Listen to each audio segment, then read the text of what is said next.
Well, the much-awaited first phase of the 2019 Lok Sabha elections is here. After months of intense campaigning by political parties, it is over to voters now. On the 11th of April, electorate across 91 constituencies in 20 states and union territories will decide the fate of 1,279 candidates. Andhra Pradesh will be the biggest battleground in this phase of the general elections, with 25 seats at stake. The state will be followed by its neighbour Telangana, where voting will take place across 17 constituencies. In the battleground of Uttar Pradesh and Maharashtra, voters will exercise their franchise across 8 and 7 seats respectively in the first phase. Let me quickly take you through a snapshot of those who are in the fray for phase 1. 93% of these candidates are men and just 7% are women. Take a look at that statistic. 53% of the candidates are from the 41 to 60-year age bracket. 59% have an educational qualification of graduate or above. On the wealth front, the largest chunk, that's 33%, comes from below 10 lakh rupee bracket. So that gives you a sense of the background of the candidates in fray for phase 1. Well, to discuss the key battles of the first phase of the Lok Sabha polls, I'm joined by the Bureau Chief of News 18 Bihar, Prabhakar Kumar, political editor of CNN News 18, Maria Shakil, election analyst Arun Giri, and columnist of CNBC-TV18.com, V. Krishna Anant, and of course CNBC-TV18's own Parikshit Luthra. Thanks very much, ladies and gentlemen, for joining us here on the program. The reason why we've put together this panel is because they've spent some time out in some of these states getting a ground check of what the mood is like, where the local issues are going to dominate, what will be the key national elections that will continue to drive and weigh on the minds of the voters, what does it mean to have a united opposition versus a divided opposition, which was the case in 2014. What could be the deciding factor when it comes to the swing votes, especially in the key states of Andhra Pradesh? All of that and more is what we are going to discuss. Let's start with the crucial state of Uttar Pradesh. And let me come to Parikshit Luthra for a quick ground check. Parikshit Luthra, you've been traveling through the state of Uttar Pradesh. This is going to be a big one, at least as far as the BJP and the Gathbandhan is concerned. Let's just bring up to speed our viewers on the picture in 2014. In 2014, the BJP won 73 seats, a 43% vote share. The Samajwadi Party, 5 seats with a 22% vote share. The BSP, nil, but a 20% vote share. And the Congress got 2 seats with an 8% vote share. What's driving the narrative on the ground, Parikshit Luthra, in UP? Ganna or Guy, these are key issues that farmers are talking about in these 8 seats of Western Uttar Pradesh.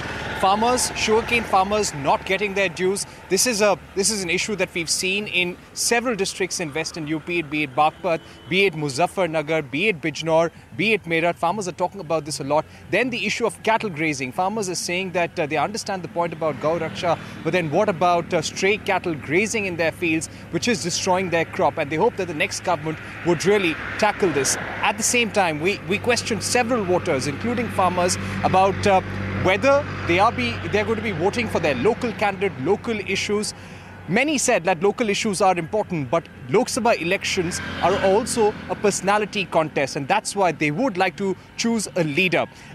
More than that, there were issues related to GST as well. We visited Saharanpur, which is a crucial battleground, and people involved in handicrafts is saying that there is an urgent need to rationalize GST on wood carvings from 12 to 5%. So traders also talking about simplifying the GST implementation in the days to come, how to file your returns over the next few months. But clearly this is a major battleground. BJP won all 8 seats last time around. This time you have the Mahagathbandhan as well. In Saharanpur, we saw Priyanka Gandhi campaigning today, Akhilesh, Ajit Singh, Jayant Chaudhary, also Mayawati campaigned in Saharanpur earlier. The Prime Minister campaigned there as well. Rahul Gandhi did not campaign in any of these seats. We saw Mayawati and Akhilesh also campaigning strategically. They went to seats where they were stronger. They campaigned there individually. So all political parties know that these 8 seats are very, very crucial. The contest is going to be a tight one. And whoever does well in these 8 seats will have an upper hand in the days to come. Absolutely. Crucial election, Ganna and Guy. Maria Shaki, let me come to you because you've also travelled through Western UP. 8 seats on contest here in phase 1, and this will really be a litmus test as far as the SP-BSP alliance is concerned. Combined vote share of almost 42% between the Samajwadi Party and the BSP. Is there cause for concern for the BJP? They're going into this on security, on Rashtravad. They do not believe that this is a multi-election issue. They believe that this is going to be a popularity contest that Mr. Modi will win hands down. What's your sense? Look, Shireen, I think this election is about multiple states. The sense that one does get is that a narrative in Maharashtra will be different from how it is playing out in the state of Uttar Pradesh. In state of Uttar Pradesh, the arithmetic is formidable. Coming together of SP, BSP and RLD, they have put up this number which looks really formidable just by going with basic calculation of combining their vote share, the one that they polled in 2014 alone. And that was at the time of the Modi wave. So, you know, there is a distinction between what we saw in 2014 and now. So let's make that distinction. But having said that, Shireen, I was in Baghpat, I was in Meerut. The one sense that one does get is that the reason why BJP is pushing that nation first, nationalism, national security, Prime Minister, this very strong leader, again and again is because they are looking for that overarching theme that actually made them sail through Uttar Pradesh or sweep Uttar Pradesh in 2014. That theme is missing. This is a lackluster election in which local issues are important. But interestingly, Shireen, particularly among the women, they seem to be talking about Pulwama more than men. Okay. And also, one thing that I sensed was in UP that Jat voters in particular, they may be going back to their occupational identity, not much as what they did in 2014, 2017. Okay. So the basic principle that I followed while I was reporting here was that I would ask every voter or anybody that I would meet, who did you vote for in 2014? Who you voted again in 2017 during the UP elections? And who are you looking at this time around? Out of that 5, if I were to do a basic sampling, Shireen, 3 would say I'm going back, which means that I voted for Modi in 2014, did so again in 2017, but now I may be going back to my principal caste. In this case, you know, as say in Baghpat, I would increasingly hear about Jayant Chaudhary. Okay, you would increasingly hear about Jayant Chaudhary. And once again, as Maria was pointing out, will it be issues like unemployment, joblessness? Guy and Ganna, as Parikshit was taking us through, unemployment rate in the state of Uttar Pradesh higher than the national rate of 6.8%. This is CMIE data. Will all of those factors play on the voters' mind, or will Prime Minister Narendra Modi's individual appeal surpass all of that? Arun Giri, a quick take from you on UP before we head to the other states. Shireen, I think Maria completely nailed it. I think if there is one overriding factor which will decide the 2019 elections, it is national versus local. Are voters going to vote based on national issues, or are voters going to vote back on caste, back on community? Read as many ground reports as you can, even from Maharashtra. Same like what Maria is talking about UP. Same, is in Maharashtra. That voters are talking now about, once again, about the agrarian crisis, about caste, about community, about the local candidate. If these factors dominate a voter's thinking when he goes to the polling booth, then I think this might be a different election than 2014, which was definitely a wave election, not just a pro-Modi wave election, but an anti-Congress wave election as well. So if it is national versus local, and if the local factors dominate the national factors, then I think we may see a different sort of election this time. Since you just brought up the issue of Maharashtra, and once again, pretty much like UP, it is going to be... Just one more... Yeah. Go ahead. Just one quick point about UP. I think it's going to be a test of arithmetic. I said it, on one of your shows a week ago, that Western UP will be the classic test of arithmetic of SP, BSP, RLD. If it does not work in Western UP, you wonder where it will work. It'll be good to see whether the Mayawati, Akhilesh Yadav, Shireen, if we go with the same arithmetic idea, then the Mahagathbandhan has a disadvantage in Bihar. Okay. So the arithmetic is not in favor of Mahagathbandhan in Bihar, which means if Prabhakar is there on ground, it would be appearing to be advantage NDA in Bihar. Okay, let's get Prabhakar in. We were about to go to Andhra Pradesh, but since Bihar has come up, let me bring Prabhakar Kumar into the conversation. Prabhakar, the arithmetic may work in the Gathbandhan's favor in UP, but may not necessarily work in its favor in Bihar. What's the sense that you're getting on ground? Yeah, very rightly said. And if you talk about the first phase of election, that is the 4 Lok Sabha constituencies, that is of Gaya, Nawada, Jammu and Aurangabad.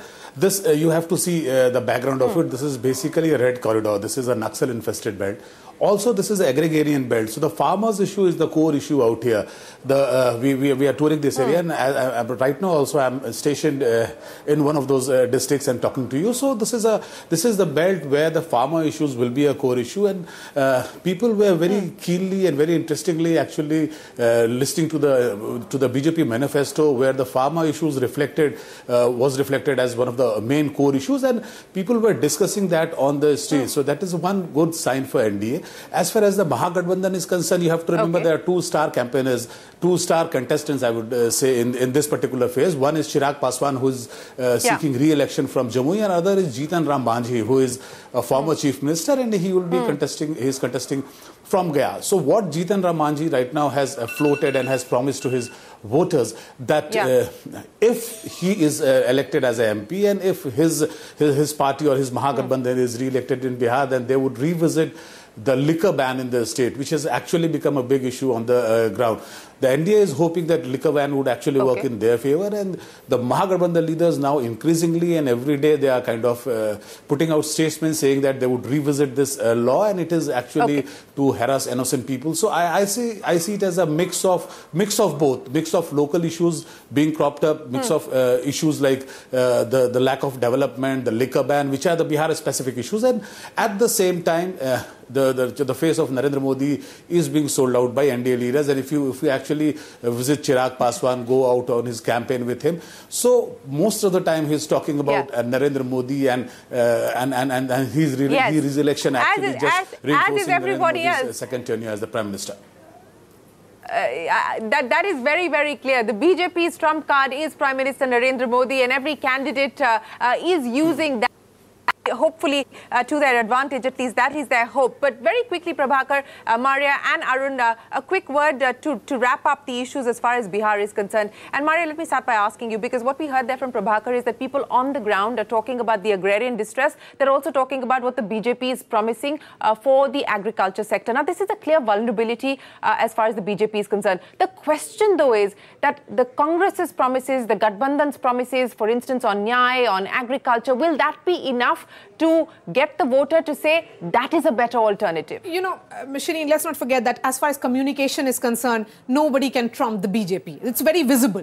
Nyay scheme hasn't really trickled down as much. Or the narrative around it hasn't really trickled down much, because you don't hear that being discussed as an election issue just as yet on ground. Having said that, I think in Bihar, they have a big face as far as Nitish Kumar is concerned. In Nitish Kumar, the BJP has Prime Minister Narendra Modi and Nitish Kumar, a man who has delivered for the state of Bihar for good 15 years. And on the other side, Lalu Yadav is behind bars. There is no face. So Tejaswi Yadav, of course, hasn't really emerged as a leader in his own right. We are not seeing Rahul Gandhi campaign as much. So on the other side, it's a very disjointed effort at campaigning. So how do you talk about Nyay scheme? How do you talk about any issue, be it agrarian crisis or others? Is agrarian crisis really an issue in Bihar? I'm not too sure about it. It is playing out in UP because there is anti-incumbency at 2 levels, at of the centre and also against the Yogi government, but not as much as Bihar. Not as much as Bihar. Arun, a quick word on Bihar. You were watching out for the Jitin Ram Manjhi contest as one of the key contests for this election. Oh, absolutely. Former Chief Minister, he's been projected as an icon for the Mahadalits. It'll be interesting to see. Last time you had, the LJP and the BJP and the RLSP which contested together. This time there has been a realignment. On the one hand, you have the Mahagathbandhan, which RJD, you have the Congress, you have the RLSP, you have Jitan Manjhi, and now you have the BJP, JDU, LJP. In some sense, this is not a test of arithmetic. It's going to be a test of chemistry because both these combinations are coming together for the first time.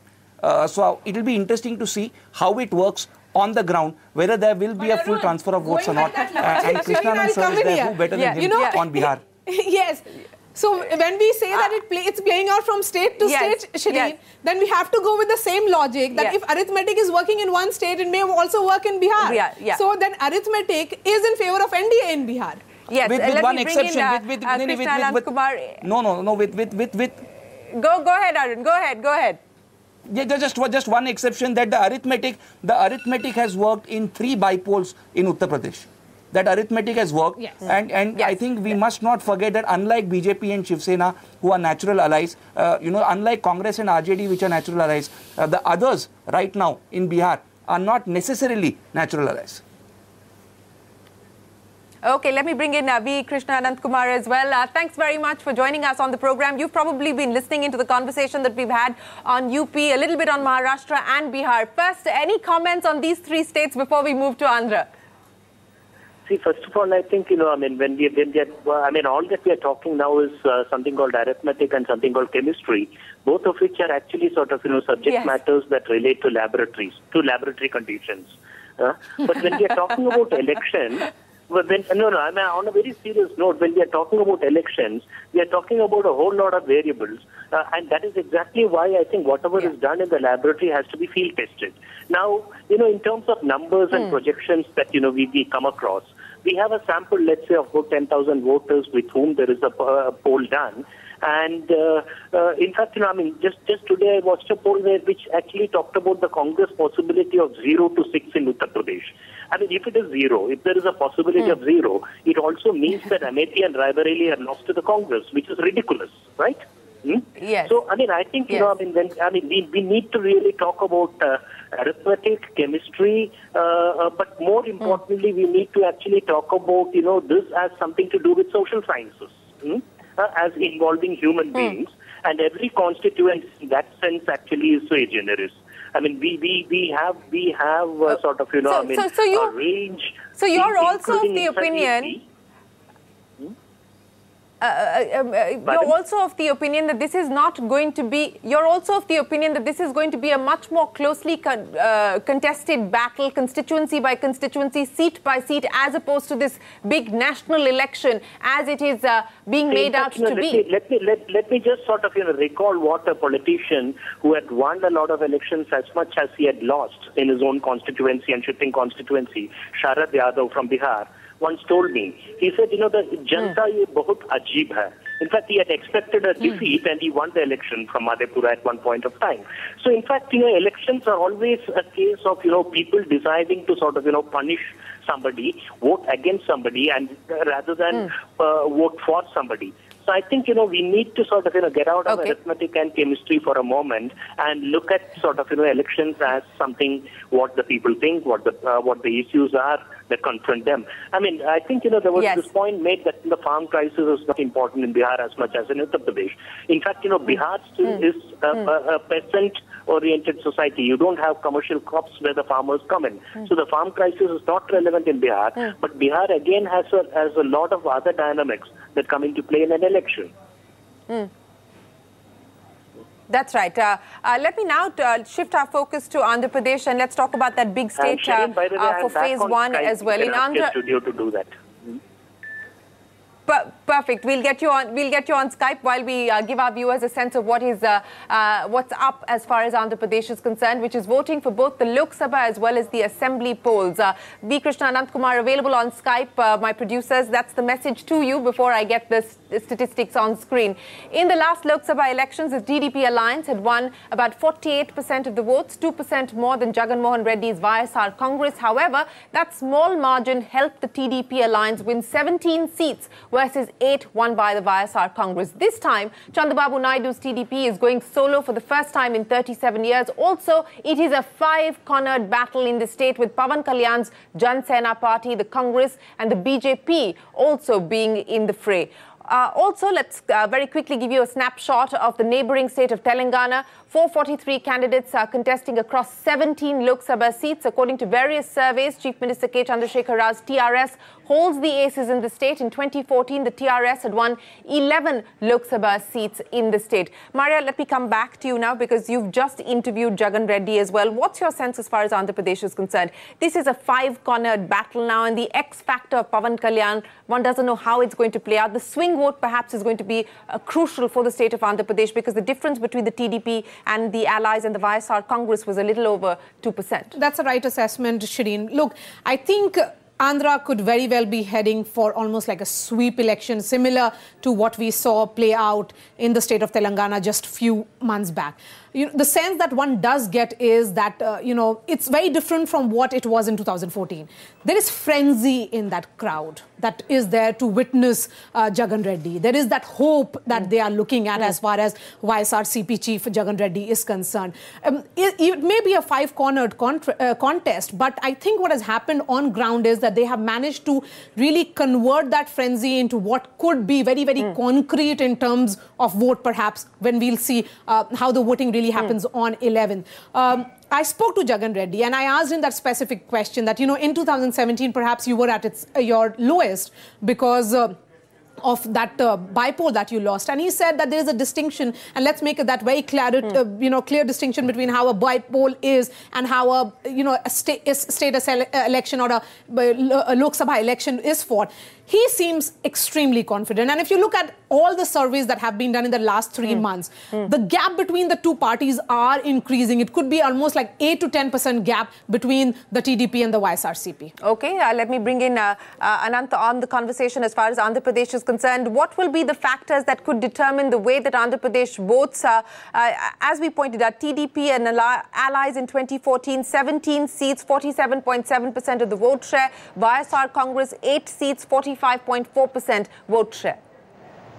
Well, I think, this election, unlike 2014, is also a little unique in the sense. 2014, one of the central issues in Andhra Pradesh as well as in Telangana, let me talk about Andhra Pradesh, is that, Chandrababu, having opposed the creation of Telangana, the bifurcation of the state and all those things, was also contesting against YSR-CP, who also opposed. So, there was some kind of an utilization. But after that, in the last 5 years, Chandrababu, one, has walked out of the alliance that he was with the BJP in 2014. And on top of it, the most important thing is the Kapu vote that Pawan Kalyan assured, rather ensured that it came to the TDP, is no longer with the TDP now. It's not that Pawan Kalyan is going to be winning any seats or anything, but the fact is that he gained traction, and particularly in the last 1.5 years that I have actually observed Andhra Pradesh, Pawan Kalyan had gained traction